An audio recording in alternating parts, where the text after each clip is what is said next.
Guys, for today's video guys, dito tayo ngayon sa Cowrie Island. Dito ngayon sa isla ng Cowrie. Dito yan sa Puerto Princesa City. Tutok lang guys, i-explore natin tong buong lugar para sa inyo guys. Terminal B po, tsaka proof of residency. Ay, 155 po ano sa wala. Kolektor namin. Yan po yung kolektor namin na talagang walang patawan. San Pedro naman kayo lahat ma'am eh. Ay, kailangan ng ID. Opo, para po sa environmental. Para libre. Si contact number. Kahit ilang ID ma'am, kahit hindi complete sabihin mo. Isang ID lang po. Hindi sir. Hindi ko papayag yan. Sige po. Kahit mga 10 siguro. Sige po. Pa-produce mo po. Sige po. Sige po. Kunin ko lang yung ID. So ito guys, huwag kayong magtutour ng Honda Bay na hindi nyo dala yung ID ninyo kasi hinanap nila. Ayan guys. Yan. Kung wala kayong ID, kahit picture na lang sa cellphone ng ID nyo, kung hindi nyo dala yung ID nyo, yun, pwede na. Kailangan, pag nandito ka sa Honda Bay, bago ka mag-ano doon, so yung mga anes-anes nila, kailangan may ID. So, sinabi ko taga DepEd. Ay, ganun. So, kasi apat yung walang ID. So, okay na. Tapos sinabi ko, yung huli pong walang ID, principal namin. So ngayon, ay, sige, taga DepEd para talaga kayo ma'am. O sige ma'am, go na po. Pero nagbayad kami ng 65 pesos na ano, na Punishment? Environmental fee. Akala ko punishment taga dun sa walang ID. Puerto. Ayan guys, pagkatapos natin i-proseso yung mga kailangan, nag-fill up tayo ng passengers manifest, nagbayad tayo ng terminal fee, at nagbayad na rin tayo sa bangka. At pagkatapos namin ipakita yung hinahanap nilang IDs, ito naglakad na kami sa kanilang floating na pantalan. Tapos talargan na kami, papunta na kaming Cowrie Island. Ang saya diba guys? So ito na kami, pasakay na kami sa bangka. So ang dami rin namin. Yan, bilis bilis bilis. Siya nga pala guys, bago ko makalimutan, kahit hindi ka nakapag-advance booking, ay pumunta ka lang dito sa Honda Bay. Mabibigyan ka nila ng bangkang pwede mong masakyan. Pwede ka rin maging joiners kapag konti lang kayo guys. Ayan guys, paakyat na kami ng bangka. Kailangan nyo magsuot ng parachute.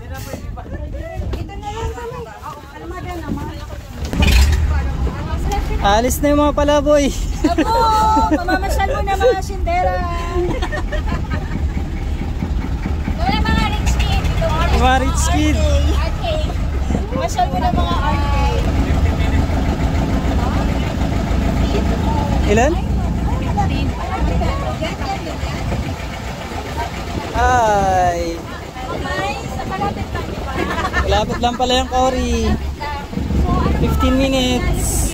At ayan nga guys, hindi man lang uminit yung mga puweta namin sa may upuan. Kasi nga 15 minutes lang yung biyahe namin from Honda Bay to Cowrie Island. Guys, napakalapit lang ito. Pwedeng balikan.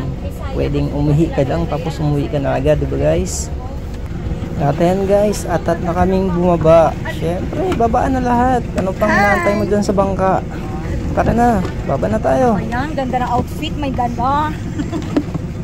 Guys, wait lang guys. Naka-balance ako guys.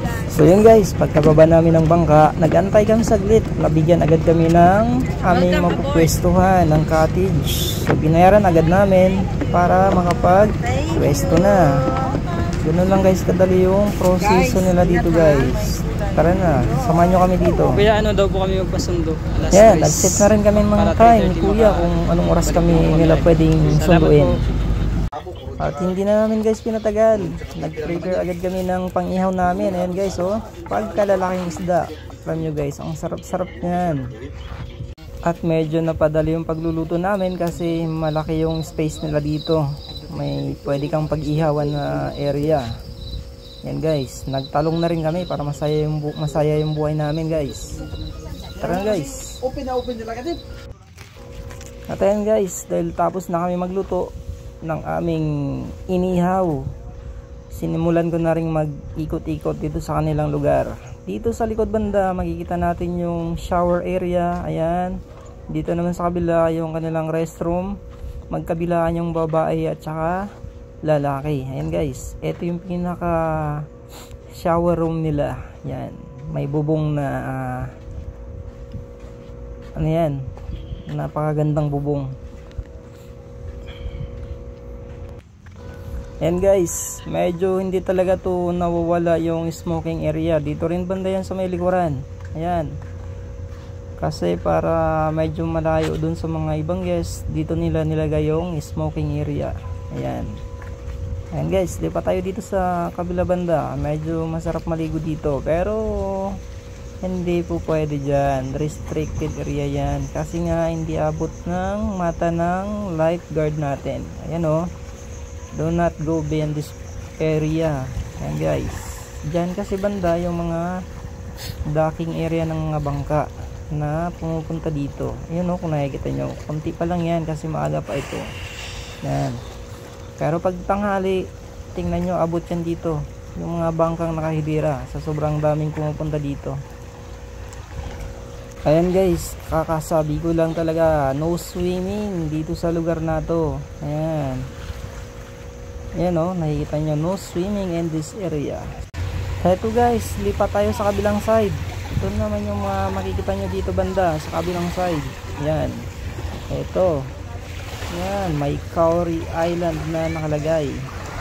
Yan, tapos dun sa kabila mayroong swing at mayroon pang beware of jellyfish. Marami siguro talagang jellyfish dito. Kung alam nyo lang guys, dito talaga yung swimming area. Pwede mong pagsabayin yung pag-swing at pag-swimming. Ayan guys. Ayan o, kung may nakikita nyo. Kung may nakikita kayo nag-swimming, ganyan banda. Ayan. Ayan, nakikita nyo lahat kung anong meron dito. Tutok lang guys. O diba? Napakalinis ng lugar. Ayan. Napakalamig ng tubig. Tingin ko lang talaga.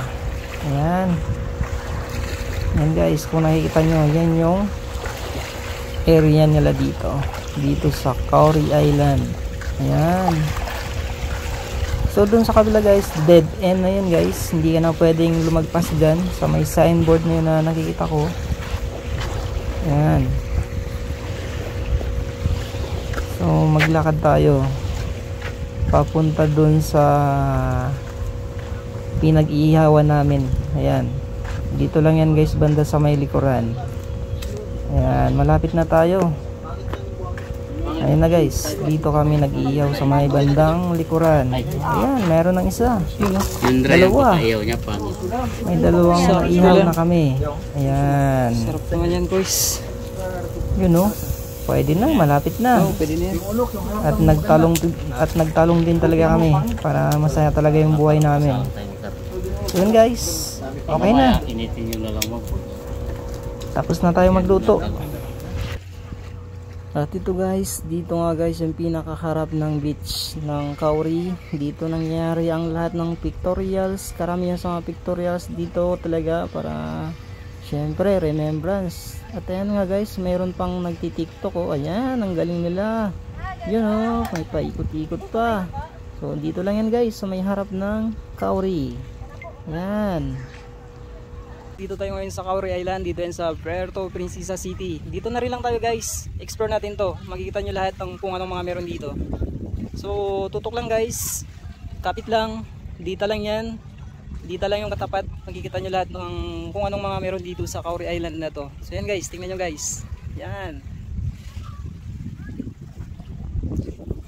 Sobrang daming bisita dito, patanghali na to, parating na yung mga kakain. Dito kasi yung pinaka dropping point ng mga turista na kumakain dito sa Kauri Island. So yun guys, tutok lang, bawal mainit, napakalinis ng lugar. So dito pala yung pinaka dropping point ng mga turistang nag-island hopping dito sa Kauri Island. So paparating na yung mga nag-island tour, nag-island hopping. Yan guys, tingnan nyo sa may likuran ko. Ayan, nagsitambaka na yung mga bangkang nag-island hopping. So tutok lang guys. Ayan pa sa may likuran guys, may mga paparating pa. Yan, dito kasi talaga yung pinaka dropping point ng mga nag-island tour or nag-island hopping. So ayan guys, may mga paparating na mga bangka.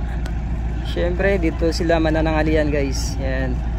Dami nila, di ba guys? Sabi ko na sa inyo guys eh. So ayan, nagsitambakan na yung mga bangka dito sa may kabila. Dito yung docking area. Yan. Kani-kanina lang, kami-kami lang eh. Kami-kami lang yung nandito guys. Pero ngayon, ang dami na. So dito may mga tinda silang mga kakanin, may buko. Yan oh. So ang dami ng tao guys. Kanina wala pa. Sakto talagang panangalian. Oh, dito guys, pwede ka maglaro ng volleyball. Kung trip mo. Pagod namin sa talikod sa RD. Akala ko yun. Video pala yun. Ala ko may ibon, no? Uuwi ba kayo o uuwi? Sige na, uwi na tayo. So yan guys, naipakita ko na rin sa inyo lahat ng pwede nyo makita dito sa Cowrie Island. Nag-enjoy na rin yung mga kasama namin, kumain, naligo, lahat-lahat. So guys, see you in my next vlog guys.